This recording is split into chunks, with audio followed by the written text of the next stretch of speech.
Silent films can convey far more meaning than most movies, simply because what they convey through visuals is more dense than what you would convey in wording. In wording, there's always this sense of, I need to use my words to explain something, and a lot of the reasons why people don't like exposition is because people are just explaining something you could show.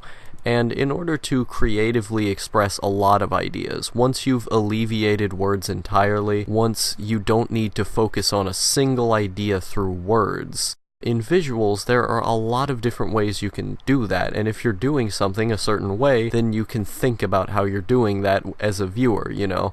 You can notice, wow, this one scene, the way it's shot, has something to say about the character, and the things he's doing in the scene have little bitty details you have to focus on. That's really one of the core intellectual content things that are in silent films, is that you are focusing on all of the little details, because all of the little details have to contribute to the whole, because they would just be wasted space otherwise. And I feel like with words, there's less of a sense to do that, because it wouldn't sound natural otherwise. This is really the problem that makes words slower, is that it's very hard to do good writing, to not waste people's time. And even when you're doing good speech, even when you're doing good exposition or dialogue, you are still, on some level, making your content passively viewed, because there's not constant information on screen in a way that's interesting or contributes to the story, unless you are very good with your medium.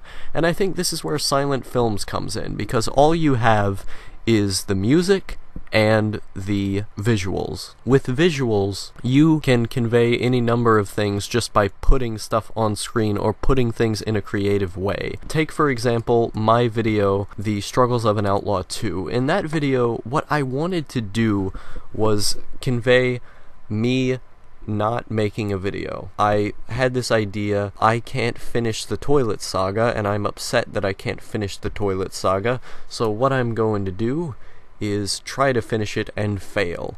And in the scene where I'm recording something like, well, seems we're back here again, I deliberately show me going in and out of the bathtub and trying to do the scene again over Shiki no Yuta, which is a jazz sounding song, and it's very frantic. It's melancholic and emotional, but also being funny at the same time, which is sort of that scene, what I'm trying to convey there. And the reason I show all of these little details of I'm getting in and out of the bathtub, and you see that, is me showing you, as it progresses later on, when the gloves finally come off, I am making up a facade.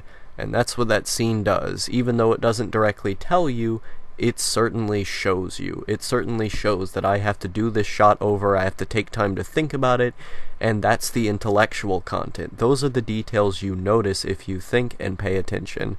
And the emotional content is Shiki no Yuta, because what better way to convey emotions is by music. Music in itself is a very emotional medium. Its entire appeal, the core of music, is to convey emotion, is to put emotion on screen. And that's what that song conveyed. It was sort of fast while also sounding melancholic and fun at the same time, so it had a almost depressing air while also being exciting, which I think in a sense is what a lot of jazz is, but that song especially. And so that's what I was trying to do in that scene. Nowhere in that scene is an exposition scene of me talking about that problem, until of course the gloves come off, and that's sort of an emotional catharsis bit. Now of course that film wasn't entirely silent, but it's a show don't tell situation. It's a situation where I try to convey something through as few words as possible, and more through visuals and through music, which at its core is what silent film is. And I think because silent films are made this way, because they're more a direct display of emotion through music, and a dense display of intellectual content through creatively placed symbolism and creatively placed objects and actions that tell us about who the character is and tell us what the story is through those visual cues that we have to pay attention to, that are placed so creatively in a good film. Because of those things, silent films are the least passively viewed medium. You literally have to pay attention.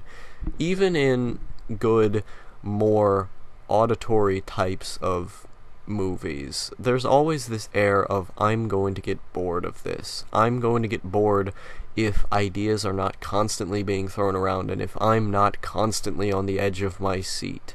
This is a problem I've described a number of times with my own media viewing, that I'm too focused on ideas, that I'm too focused on being constantly stimulated. One of the reasons why I love video games so much, as I pointed out in my video on Cuphead, is that my brain is hyperactive, and so watching a cartoon does not put me inside of the cartoon. It makes me think about, oh yeah, the outside world. I sure am getting a bit bored here. I sure am having my experience broken by all the ideas that are going around in my head that aren't related to the experience. But with a video game, because you're sitting down and because you are playing the game with your eyes on screen and with everything glued together and you're figuring it out, man, you've got all your senses that are being stimulated, your hands coordinating to your eyes, and you having to make actions based on those things. You are being inside of a world. You are being stimulated by that world, which is why video games, for someone with a very hyperactive mind like mine, are more appealing than television. But where television appeals to that hyperactive mind, where it really shines, is within silent films, because, just as I said, they are so dense. There are so many things going on in a silent film. There are so many things you can do. And I don't need that buffer of sitting with a controller and putting myself through a experience, because there's so much experience going on at once. I can never get bored if there's both constant emotional content and constant intellectual content through the visuals. When those things culminate with one another, when those things really come together in a silent film, I am glued to the screen, which is one of the things I actually really liked about The Struggles of an Outlaw 2, which is one of the really good things about Christmas Day, actually, with the more silent, emotional bits, although a lot of that film was exposition.